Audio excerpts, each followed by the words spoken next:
आचार्य थे, उन्होंने यहाँ पे तपस्या की थी। ठाकुर जी ने, प्रिया पितमजू ने उनको दर्शन दिया और आज्ञा दी, आप गांव से ब्राह्मणों के बच्चे लो, राधा कृष्ण बनाओ, मेरी रासलीला का प्रचार प्रसार करो। भगवान ने उनको मुकुट दिया, राधिका जी ने चंद्रकाजी प्रदान की। इनको बच्चों के सिर पर धारण करना, धारण करते ही समझना हम ही खिल रहे हैं। बच्चों के अंदर हमारा आवेश आएगा और सुतई लीलाओं का ज्ञात होता चला जाएगा। घमंड देव जी से तो डायरेक्ट बात की और ब्राह्मणों को सुपना दिया कि एक साधु तुमसे बच्चा मांगने आएगा, उससे मना मत करना, बच्चे दे देना। सुबह होते ही घमंड देव जी ब्राह्मणों के पास गए, उनसे बच्चे मांगे, उन्होंने दे दिए। यहाँ ला के उनका श्रृंगार किया।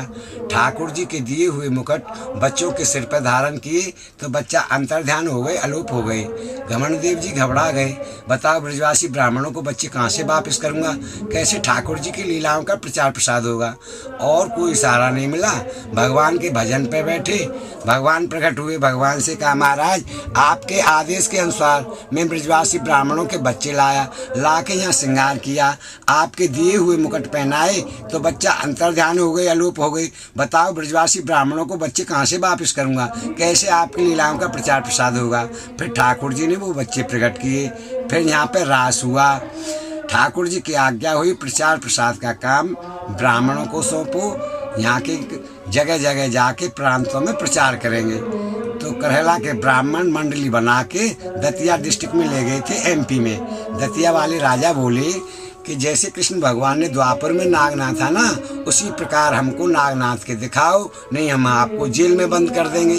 ब्राह्मण देवता घबरा गए, हम तो ठाकुर जी की आज्ञा से प्रचार करते डोलते, तो राजा क्या कह रहा है, तो उदास हो के बैठे थे। जो बच्चे ठाकुर जी बनते वो बोले, स्वामी जी आप क्यों उदास हो। वो बच्चे की वजह से नहीं बता रहे थे, उन्होंने ज़्यादा जिद की तो बताए कि लाला ये राजा बोल रहा है जैसे कृष्ण भगवान ने काली नागनाथ था ना, उसी प्रकार हमको नागनाथ के दिखाओ, नहीं हम आपको जेल में बंद कर देंगे।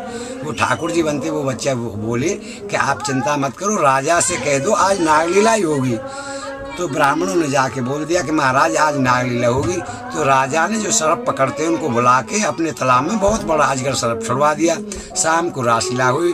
रास बिहारी भगवान ने खेलते खेलते तालाब में गेंद गिर दी। श्रीदामा सखा की गेंद थी, उन्होंने गेंद मांगी, उनसे छुड़ा के तालाब में कूद गए। तो 3 घंटा तक नहीं निकले। देखने वाली जनता भी रोने लगी, राजा भी रोने लगा, पश्चाताप करने लगा, अरे मैंने बड़ी गलती की, बाल हत्या, ब्रह्म हत्या, डबल हत्या हो गई।